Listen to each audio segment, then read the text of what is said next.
Muy buenos días. A nombre de la Red Nacional contra el Cáncer y el movimiento Juntos contra el Cáncer, les damos la bienvenida al primer seminario digital Dimensiones Sociales del Cáncer. Hoy con el taller ¿Por qué el cáncer es un problema de salud pública?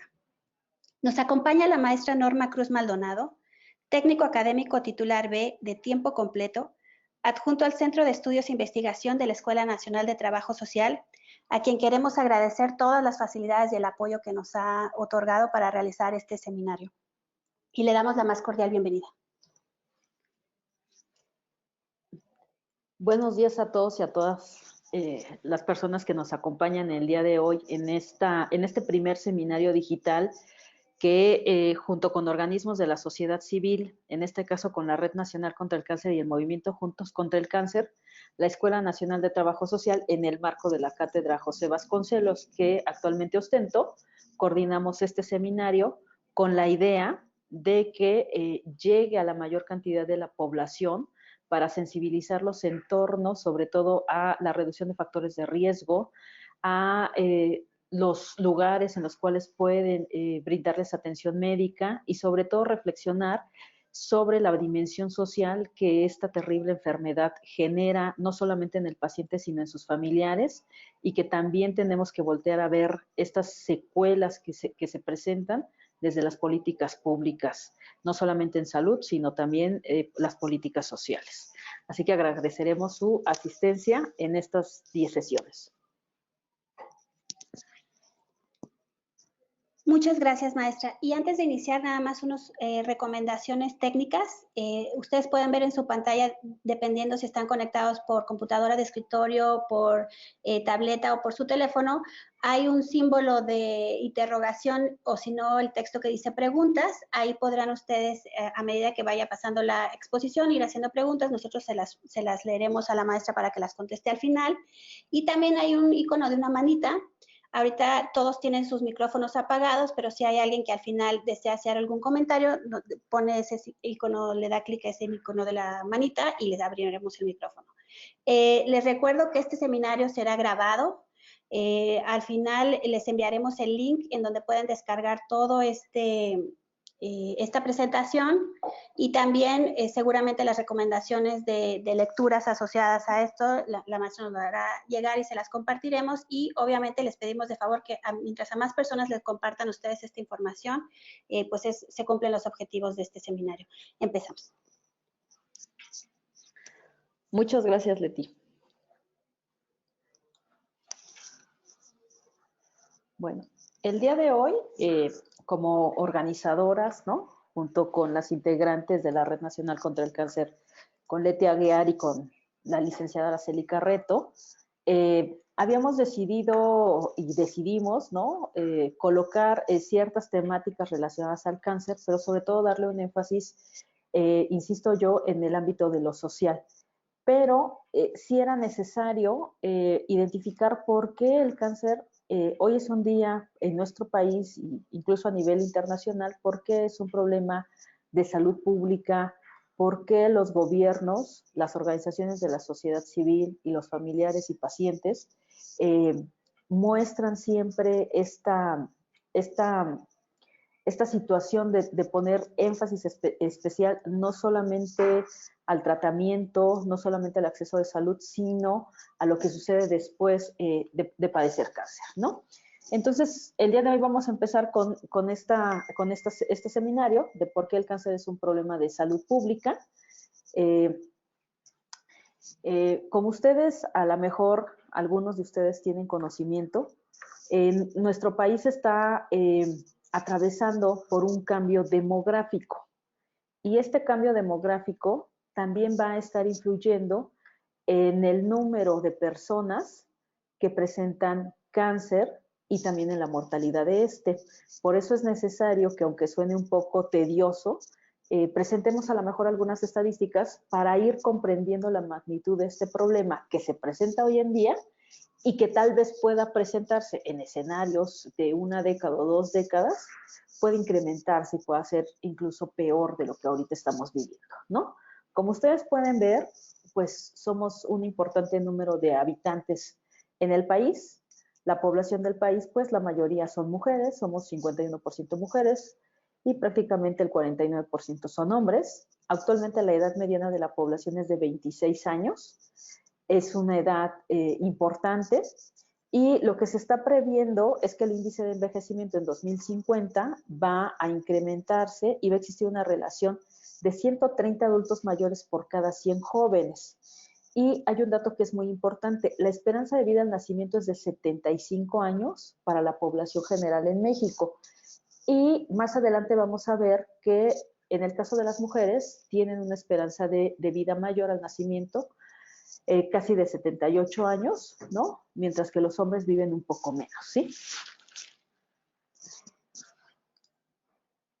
En el cuadro ustedes epidemiológico que ven, hay dos columnas comparativas sobre indicadores muy importantes sobre la esperanza de vida al nacimiento que les comentaba, ¿no? En la década de los 50 del siglo pasado, pues prácticamente la esperanza de vida al nacer era de 50 años y posteriormente, ahorita, por varias situaciones, se ha incrementado a 75 años. Principalmente, sobre todo con el desarrollo tecnológico que se ha utilizado en las enfermedades, ahorita la población tiende a vivir más, ¿no? Ahorita tenemos trasplante de órganos, ahorita podemos hacer transfusiones de sangre, por ejemplo, se han adaptado, perdón, algunos apoyos tecnológicos al cuerpo de las personas, como puede ser un marcapasos. Realmente hay varias situaciones en las que se ha ocupado este importante desarrollo tecnológico que tenemos para incrementar eh, la vida de las personas, ¿no? Además, también hay una situación que está relacionada. Las enfermedades infectocontagiosas o las enfermedades transmisibles han disminuido, ¿no? Y esto es gracias a que pues existen las vacunas y que hoy en día también tenemos una política de atención y prácticamente toda la población, ¿no? En la medida de las instituciones de salud, generan campañas de vacunación. También vemos en este cuadro que las enfermedades no transmisibles han comenzado a incrementarse, ay, perdón, y que se están incrementando las muertes. Ay, nunca me había pasado esto. Las enfermedades por accidente, perdón, las muertes por accidentes y las muertes intencionales también se están incrementando. ¿A qué nos referimos con las muertes o por lesiones accidentales e intencionales? Aquí tenemos sobre todo muertes relacionadas al suicidio o muertes relacionadas a hechos violentos, ¿sí? También vamos a ver que hay un impacto relacionado con el tipo y los niveles de fecundidad que tenemos hoy en el país. Anteriormente, ustedes a lo mejor lo han vivido de manera personal por sus hermanos, sobre todo con su mamá, con sus tías, etcétera, que las familias prácticamente se integraban entre 5 y 7 hijos, ¿no? Todavía en la década de los 60, en los 50, pero hoy prácticamente las mujeres tienen, según el INEGI, en promedio 2.21 hijos. Podremos decir que 2 hijos, ¿no? Por mujer. E incluso en algunas ciudades este nivel de fecundidad está descendiendo, está disminuyendo. Y hay quienes, por ejemplo, ciudades en el país que solamente tienen un hijo, por ejemplo, el de la Ciudad de México, ¿no? Y esto también va a impactar en la cuestión de salud o en los procesos de salud de enfermedad, porque la familia siempre ha sido una red de apoyo social en eventos de enfermedad. Eso va a implicar que cada día vamos a tener menos redes de apoyo, ¿no? Y que la familia va a tener que sostener en mayor medida las enfermedades de la población. Ahora bien, el grupo de mujeres que concentra el mayor número de nacimientos es aquella que se ubica entre los 20 a 24 años de edad, aunque también en el país ahorita ocurre una situación en donde también hay una importante problemática en donde hay prácticamente 77 nacimientos por cada 1,000 adolescentes entre la población de 15 a 19 años de edad, ¿no? Y también hay un dato muy importante que tiene que ver con el perfil epidemiológico. Prácticamente ahorita los menores de 1 año, ¿no? Lo que se considera como muerte materna, está disminuyendo. Prácticamente en 1970 morían 68, 69 menores de 1 año por cada 1,000 nacimientos y hoy en día esta cifra ha disminuido a 14, ¿no? Lo cual tiene un avance importante en materia de salud. Vamos a ver a continuación grupos de pirámide demográfica, en la que ustedes van a observar cómo la pirámide demográfica se ha ido modificando precisamente derivada de estos indicadores epidemiológicos. Y vamos a ver que en la pirámide demográfica por grupo de edad y sexo en la población del año 2000, como ustedes lo ven, la población eminentemente ubicada en la infancia, sobre todo entre la que se ubica entre los 5 a 14 años de edad, es en donde se encontraba el grueso de nuestra población. Y si ustedes ven la punta de la pirámide, prácticamente apenas comienza por ahí a identificarse la población que vive, sobre todo más allá de 90 años.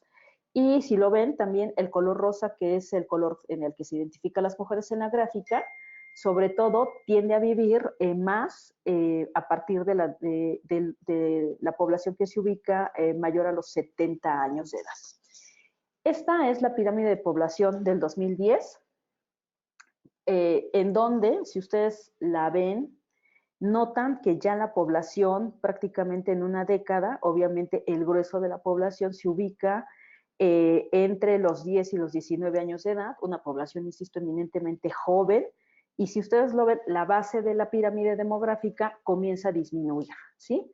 Esa población de 0 a 9 años cada vez es más escasa, y obviamente el hecho de que cada vez decidamos a tener menos hijos o a no tener hijos y a espaciarlos más, impacta precisamente en este tipo de gráficas, es donde de manera, sobre todo visual, podemos identificar cómo se están ubicando estos indicadores demográficos que yo les decía.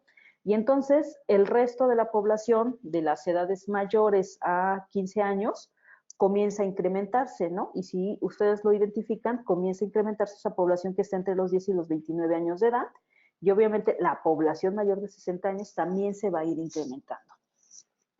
Posteriormente, esta es la pirámide de población que prácticamente estamos teniendo ahorita y que vamos a tener el próximo año, en el 2020, una población totalmente, eminentemente joven, de adultos jóvenes que se ubican entre los 20 y los 34 años de edad.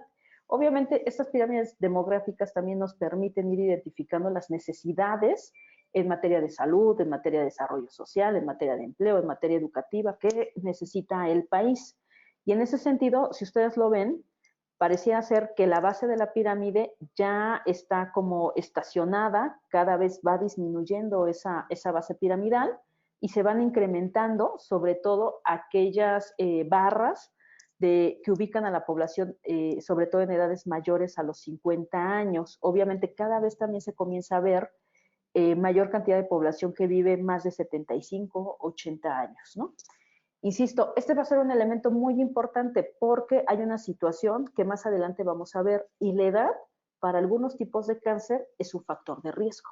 Sobre todo dos de los cánceres más importantes que ahorita tienen una mortalidad, sobre todo los que reflejan mayor mortalidad en el país, como lo es el cáncer de mama y el cáncer de próstata, tienen un factor de riesgo importante en la edad de la población. Ya para el 2030, esta gráfica lo que nos refleja es que vamos a pasar a una población eminentemente entre los 30 y 40 años de edad y obviamente ya totalmente una población envejecida en la cual se tienen ya necesidades de otra índole y donde la población, sobre todo de 25 a 4 años de edad, ha dejado de crecer, ¿no? Esta es la pirámide que se está proyectando para el 2040, en donde vamos a hacer una población totalmente envejecida, en donde muchos nos vamos a ubicar en esa población mayor a los 50, 60 años, y en donde obviamente van a ser las necesidades totalmente diferentes en términos de política de salud, política de empleo, de seguridad social, las que se van a requerir, ¿no? Ustedes en esta gráfica lo que van a estar viendo son las muertes por grupos de padecimientos que se habían contemplado ya en sexenios anteriores y se habían estado identificando. Si ustedes lo ven, en una primera línea morada, entre la década de los 70s y los 80s, es donde se da una transición de la modificación de las muertes por padecimientos que venían sucediendo en nuestro país. Antes de la década de los 70, pues la gente moría por enfermedades transmisibles, por problemas reproductivos, por padecimientos relacionados con la desnutrición, por muerte materna, etcétera, ¿no? Pero después de la década de los 80s, lo que ustedes están viendo con la barra gris, sobre todo la gris más fuerte, es que la población está muriendo por enfermedades no transmisibles o que, por ejemplo, algunos también ya, han dado por llamar enfermedades crónico-degenerativas, ¿no? ¿Qué es lo que está sucediendo? Si ustedes lo ven, para la proyección para el 2030, es que eminentemente vamos a estar, la población va a padecer y va a morir por este tipo de enfermedades, ¿no? Lo cual sí demanda la atención y por eso se convierten las enfermedades no transmisibles o lo que yo les decía, enfermedades crónico-degenerativas, en elementos sobre todo centrales de política en salud pública, porque evidentemente es de lo que está muriendo nuestra población y sobre todo las enfermedades crónico-degenerativas tienen no solamente un impacto importante en el costo del tratamiento en el sistema de salud, sino también para la familia y en términos de apoyos sociales para estas unidades domésticas, ¿sí? En ese sentido, como ustedes pueden ver, cada vez cobra más relevancia e importancia mirar hacia estas enfermedades que hoy en día presentamos. Por lo tanto, lo que se da hoy en día es que hay un cambio de problemas de salud. Disminuyen las enfermedades infecciosas, efectivamente no se han logrado erradicar, o sea, en México todavía tenemos algunas comunidades, sobre todo rurales, donde hay enfermedades infecciosas porque desafortunadamente no llegan las campañas de vacunación o desafortunadamente hay actos de corrupción en estas campañas de vacunación, que a estas fechas son vergonzosas señalar este tipo de situaciones y desafortunadamente no todos los niños aún pueden llegar a ser vacunados, ¿no? Pero la gran mayoría del país de los menores de edad sí presentan y tienen acceso a estas vacunas. No obstante, hay un aumento de la prevalencia de enfermedades crónico-degenerativas o, insisto, lo que llama también la OMS, enfermedades no transmisibles, ¿no? Pero bueno, ¿qué son estas enfermedades no transmisibles y por qué son tan importantes y qué tienen que ver con el cáncer? Bueno, pues es que esto se da porque este conjunto de enfermedades se caracteriza por una larga duración y por lo general por una progresión lenta, que es ahí donde deviene esta carga económica y esta carga social, sobre todo para la familia y para el sujeto. Entonces, a nivel mundial, las enfermedades cardíacas, los infartos, el cáncer, las enfermedades respiratorias y las diabetes se consideran como las principales causas de mortalidad y actualmente prácticamente son responsables del 63% de la muerte o de las muertes, ¿no? Y la OMS señalaba que 36 millones de personas murieron de una enfermedad crónica, de las cuales la mitad era de sexo femenino y el 29% era de menos de 60 años de edad. Obviamente, estas dos situaciones, tanto el sexo como la edad, nos van marcando también algunas situaciones no necesariamente de corte biológico, sino incluso de corte social, ¿no? ¿Por qué mueren más las mujeres en algunos casos? Porque también hay, ahorita lo veremos, sobre todo en el caso del cáncer, hay más muertes de hombres que por mujeres, ¿no? Pero, ¿por qué los hombres no llegan también a asistir a los servicios de salud? ¿Y qué relevancia tiene ahorita el hecho de que el 29% de las personas que están muriendo tienen menos de 60 años de edad, ¿no? Y esto es muy importante porque la gente está muriendo en edades productivas y reproductivas. Esta carga mundial de enfermedades no transmisibles en los objetivos del desarrollo sostenible, que incluso nuestro gobierno, nuestro país, está obligado, ¿no? Aparentemente a cumplir para el año 2030, es decir, tenemos 10 años, una década, para reducir en 1/3 la mortalidad prematura por enfermedades no transmisibles, ojo, a través de la prevención y de promover la salud mental y el bienestar de la población, ¿no? En la Estrategia Mundial para la Prevención y Control de Enfermedades No Transmisibles, que es un documento de la Organización Mundial de la Salud, ya ellos señalaban que casi el 60% de las defunciones mundiales y el 43% de la carga mundial de mortalidad estaba relacionada con enfermedades no transmisibles. Y obviamente se espera que para el 2020 estas enfermedades van a ser la causa del 73% de la mortalidad y el 60% de la carga de morbilidad, ¿no? Realmente tenemos escenarios realmente lamentables, porque si bien son las enfermedades no transmisibles son las que están generando la mayor mortandad, están generando también una situación de mortalidad en enfermedad, en edad, insisto yo, reproductiva y productiva, pero también están generando discapacidad y limitaciones de la población, ¿no? Que son datos que no necesariamente siempre se ven reflejados y que es como complicado ir identificando los costos, ¿no?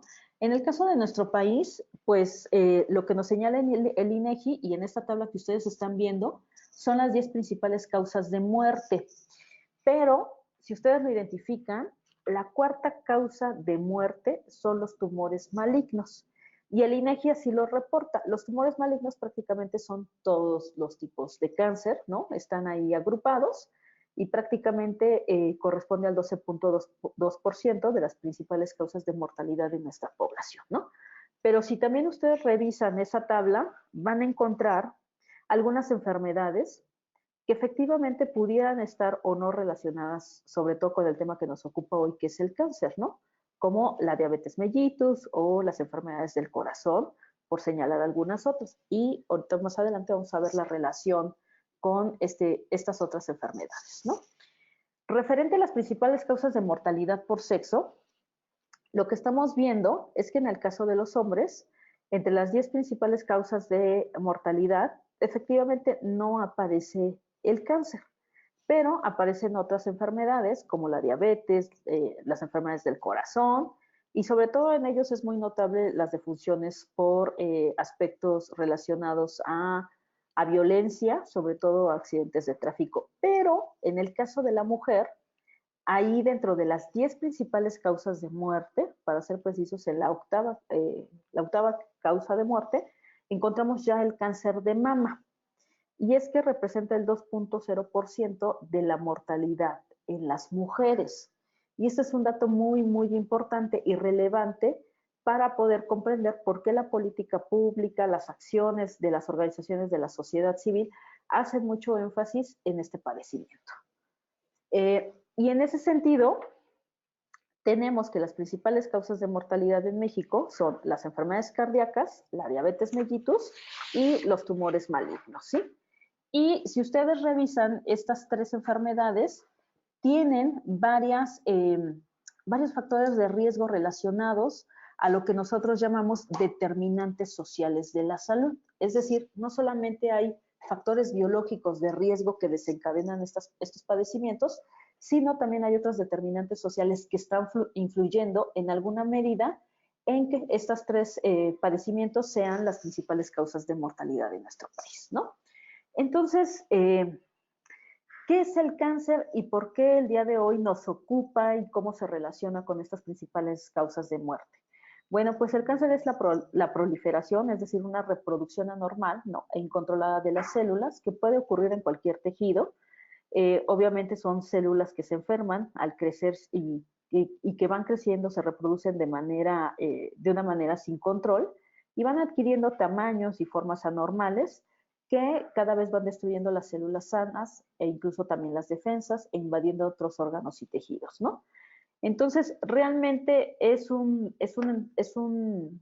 aunque no soy la especialista desde esta parte biológica del cáncer, podríamos ir señalando para poder comprender la enfermedad de manera sencilla, que es, insisto, esa proliferación anormal e incontrolada de células malignas, ¿no?, que van dañando otros órganos, otros tejidos.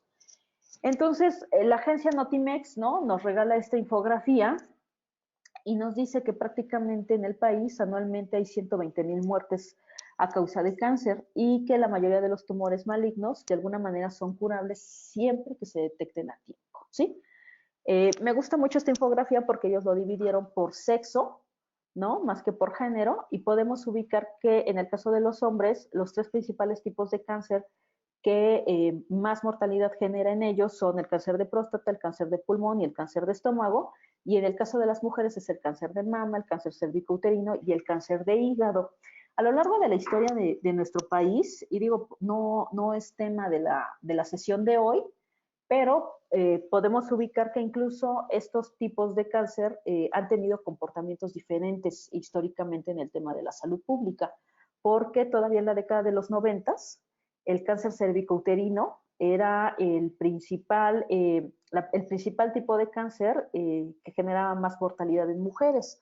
De alguna manera, este tipo de cáncer cervicouterino cada vez ha tenido mayor, las mujeres han tomado mayor sensibilización, ¿no? Sobre todo para reducir los factores de riesgo de este padecimiento, pero a partir sobre todo prácticamente a finales o sí, a finales de la década de los 90, el cáncer de mama se instala como el principal cáncer en las mujeres, ¿no? Y en el cáncer de hombre vemos que el cáncer de próstata sigue siendo el cáncer que más varones fallecen derivados de esta situación. Y si ustedes lo ven, prácticamente mueren 9.390 hombres por cáncer de próstata y mujeres 8.583. Y ahí viene una pregunta, ¿no? ¿Por qué si hay más muertes de hombres por cáncer de próstata, que incluso a diferencia del cáncer de mama, de acuerdo a la infografía, por qué la mayoría de las políticas públicas, ¿no? Incluso de las acciones que realizan organizaciones de la sociedad civil, de los organismos de salud, se inclinan más hacia el cáncer de mama, ¿no?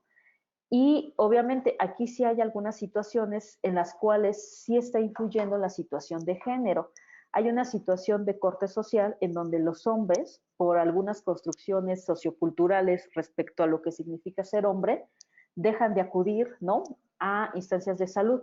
Quienes más acuden para el cuidado de la salud de manera preventiva o curativa son las mujeres, a diferencia de los hombres, ¿no? En el caso de esas estadísticas eran con relación a la población, sobre todo adulta, ¿no? Pero también hay un tema que es muy particular y que también no voy a profundizar en esta sesión porque vamos a tener una sesión dedicada sobre todo al cáncer infantil. En el caso del cáncer infantil, obviamente esta enfermedad es la principal causa de muerte entre la población de 15 y 14 años de edad. Hay realmente entre 5.000 y 6.000 casos nuevos por año. Y prácticamente hay un dato que es muy importante y muy relevante, ¿no? El 65% de los diagnósticos de cáncer infantil se diagnostica en etapas avanzadas. Y ahí tiene una implicación muy importante la cuestión social y del trabajo con las familias, de la población en general. ¿Por qué? Porque detectar síntomas, ¿no?, tempranas de cáncer eh, es muy difícil, sobre todo en niños, porque ellos es más complejo la forma en cómo pueden manifestar lo que van presentando o que todavía no cuentan con ese vocabulario tan amplio, por ejemplo, como el de un adulto, para poder manifestar algunos dolores, algunos síntomas, ¿no?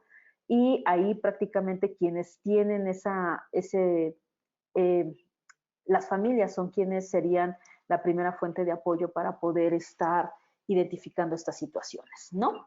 Entonces, realmente la importancia del cáncer como un tema multidisciplinario, no solamente de estudio, sino de intervención, de atención, y en el tema de salud pública que nos compete hoy en día, es, como ya se los había dicho, está entre la tercera y la tercera o cuarta causa de mortandad en nuestra población.